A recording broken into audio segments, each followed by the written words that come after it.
Hello everyone. I've got another unboxing today. I don't know if you can tell, but I don't have my microphone on today. Well, it's pouring outside today due to the storm carrying over from Scotland at the moment. So, what happened was I dropped my microphone and it landed in a puddle. So, it sounds a bit crackly. It was yesterday, so I'm not going to use it for a while. See if it works soon, but for now I'm going without microphone for a few videos, maybe. So this is another Huma models kit. I really like Huma models. I've built I've built two of their kits. I've bought three. They're a short-run German company that mainly specialised in Luft 46 and German trainers, which are often quite obscure. I just find them super cool kits. This is the first time I've got one in a box. The other two I had were in bags. These were from the 90s, the box versions, whilst the originals were from the 80s. So we got this lovely box art. This box is massive because it's all on one sprue like an AZ models kit. So this is the TA283. It had two ramjets on the back, as well as a regular old jet in the tail. Ramjets can only be powered once there's a significant amount of airflow coming in, and with you being stationary, you don't get enough, so you have to be propelled first before the engines can start. So we got Mosquito down there with the TA283. It looks 3D, but as soon as you get up close, it's fully painted. 1:72 scale, made in Germany, and the Huma model logo. On this side, we have another image with some languages, which tells you what's inside. We have a 35 pieces note, as well as an age rating, and some size information. Another sort of generic side. On the back, we get some kits which I actually almost got. In the previous video, I mentioned I almost got this with another kit, but I lost it in the end. The guy was also selling one of these. I've been wanting one of these for a long time. If one ever pops up, I might get it. And one of Huma's most popular kits, and one that people always try and buy, the Dornier J Wall. And that was before it got a modern make of it, so I think less people want it now. But anyways, let's open up the box. So you get the instruction booklet, which is quite big. We'll come back to that in a minute. We then have the sprues. Technically there's two as well as a canopy piece. We'll get back to that in a minute. And the clear part. Apart from that, that's the contents. It does come with decals. That's in the instruction booklet. So I'll move that out of the way, and I will get the contents. I'll get the contents of the sprues in frame here. So as you can see, not too many pieces. The box tells me it's got 35 bits. I think first we'll start off with the smallest of the sprues after checking out the canopy. Canopy is moulded nicely and came on a small slither of clear sprue, but that's just in the box. You don't really see that. There's no other clear parts apart from this, so that bit is utterly useless. But the canopy is very nice, I personally think. We have this, which seems like the equivalent of a plastic photo etch sheet. It's actually an interesting concept. It is very thin, very fragile, and it's moulded very finely. We have some pedals up in the left corner and some bits of the landing gear, as well as a yoke and a few other support straps for the landing gear, I'm guessing. We'll see in the instructions. And then onto the main parts. This big sprue has most of the parts on here. two fuselages, the wings, the ramjets and the tail. If we get down closer, you'll be able to see it in higher detail. The fuselage is rather long, as you can see. It's longer than the P1101, which was already quite big, which was the previous Huma models kit I showed off in an unboxing. You have a small front wheel, as well as these gear doors, which are for the rear wheels. It is a tricycle landing gear, but these are the back wheels in the middle of the aircraft. We have the front leg, which, unlike the P1101, the wheel and the landing gear leg are separate, which I wish that was the case since I was doing it without a wheel for my diorama. We have the two main wheels for the back, as well as the big gear door. This is a split of the landing gear bays, which they don't really show in the instruction booklet. They sort of roughly show what it looks like, but you can't really tell. It has two forward-firing machine guns in the nose, so it probably would have packed a bit of a punch since, oh wait, they're probably cannons, but I think it also had the alternate version of having machine guns. But Germany was really obsessed with their cannon armament on their fighters. We have these, which when we flip it over, you'll get to see what they are. They're the internal parts of the ramjets, but they have a texture on the other side. We have the cockpit tub, I guess, the cockpit tub without the sides. And one thing about Huma models, which makes them quite unique from the other companies, especially in the short run market, is their inclusion of a pilot. We have these rear landing gear legs, as well as the tailplane. The tailplanes contain the jets. The jets are extremely big, as you can see here.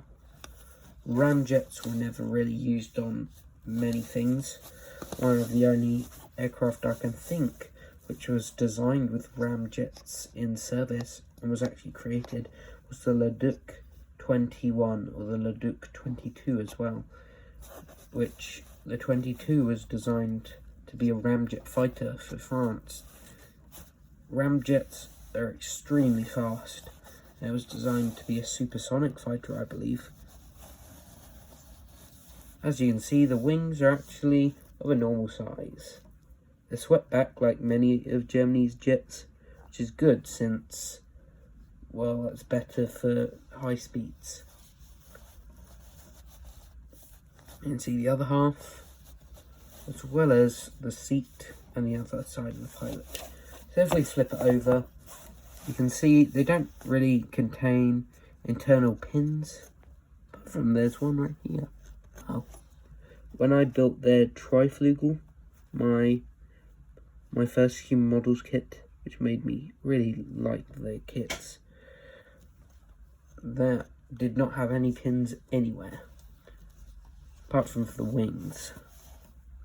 As you can see, it just has these little dots. Not sure if they actually went all the way through, but I just think they look quite nice, as well as this other side of one of the gear bays. As you can see, the jets are hollow and don't have many pins, just these two here. Oh, sorry, you can't see it. You got the two pins right there. Okay, and the wings have the same panel lines on the reverse side. There's not much internal detail on the wall, so yeah, it's gonna have to get a bit of a detailing from whoever's building it. For some reason it has these little rust spots. Oh yeah, here's the smaller jet they had, which probably contained C stuff, things like that. B stuff and C stuff, I believe. Same ones that the same sort of fuel used in the ME-163. It was super explosive and very dangerous. but was Germany's main fuel for some of their early rockets. You even have a control panel, which I've got to mention, which is always nice since most kits forget to include them, especially when they're this old. So after all of that, we've got the instruction booklet, which is big, so I'm going to have a zoom out. So it has a lot of information in Germany in its native language, as well as some measurements, which are all in German, and we even have a photo. You have the colour guide, which I've always thought looked horrible in the Huma kits. They always look like they're done in Microsoft Paint with their splatter sort of spray paint texture. It just looks awful for the modelling. And then we have all the things in English. So if you would like to read that, you can pause the video. I read through it. There's not really much history. I think this is in French. You have the actual instructions and the decals, which we'll come back to. Getting to the top, we have the first assembly, which is of the landing gear. Then they tell us to put in all the other internal parts for the landing gear bays.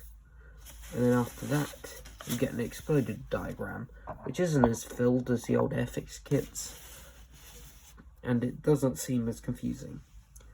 We have things like the cockpit assembly, as well as us getting told to put the decal on the control panel, and the front landing gear assembly. It doesn't tell you need weight, and I don't think you will, because if we look at the colour diagram, you'll see that the landing gear is quite low, especially at the back. So up there, it tells us to assemble the tailplanes with the ramjets, attach the wings and the canopy, and after that, we have the doors, which it just tells us to add. If we look back here, the wheel layout is interesting. The wheels aren't really too high off the ground, they're quite low. It gives this a really weird look, and from the front it just looks strange. And the last thing is the decals, which are always on this bright orangey yellow paper. On camera it definitely looks very, very yellow, but it's not as luminescent as it is here. It's sort of the colour of masking tape. I remember their decals being super thick.